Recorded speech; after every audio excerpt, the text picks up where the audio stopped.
quelle révolte on parle? On parle de la révolte d'esclaves qui a eu lieu à Saint-Domingue, qui est devenu ensuite Haïti. L'esclavage et la traite négrière dans les programmes scolaires, une histoire de France encore méconnue. De 1620 à 1848, 4 millions de personnes sont réduites en esclavage dans les colonies françaises d'alors, à savoir Saint-Domingue, la Guadeloupe, la Martinique, la Guyane et dans l'océan Indien, la Réunion. Elles viennent toutes d'Afrique, où elles sont vendues comme esclaves à des négociants. 170 ans après l'abolition définitive de l'esclavage en France, que reste-t-il de cette histoire? Nantes, premier port négrier de France au XVIIIe siècle, garde dans son cœur de ville des traces de cette traite négrière. De très beaux hôtels particuliers, construits par des négociants qui ont fait fortune, ce passé douloureux est mis en lumière dans un mémorial. Dès qu'on descend, en fin de compte, on a comme des frissons. On a l'impression qu'on vit les choses, tout ce qui s'est passé. Ouais. Donc ça prend aux tripes, quoi. À Bordeaux, deuxième port négrier de l'époque, pas de site dédié, mais une exposition permanente dans un musée, un square au nom de Toussaint Louverture, figure historique de l'esclavage, une plaque commémorative sur les quais et des noms de rues qui dérangent. Elles mettent en avant des personnes impliquées dans la traite négrière sans que cela soit mentionné. Nous sommes à la rue Sège. François Armand Sège est le premier maire élu de Bordeaux.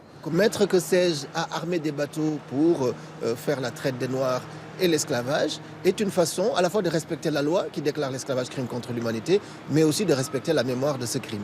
Autre ancien grand port négrier, La Rochelle.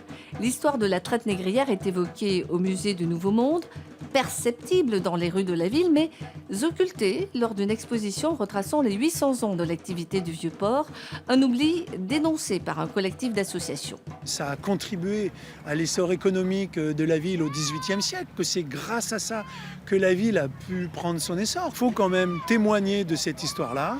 On aurait peut-être pu mettre des photos encore un petit peu plus dures pour comprendre la douleur et la souffrance de ces êtres humains. À Paris, pas de musée, mais une fondation. Voulue depuis 20 ans, elle aura ses bureaux à l'Hôtel de la Marine. C'est là que le décret de l'abolition de l'esclavage fut signé un 27 avril 1848. Le travail de cette fondation sera multiple. À la fois le travail de mémoire, un travail aussi sur le plan de la recherche scientifique, mais aussi un travail d'éducation, un travail de mise en valeur de tous les réseaux qui existent et qui sont les réseaux de la France de la mémoire.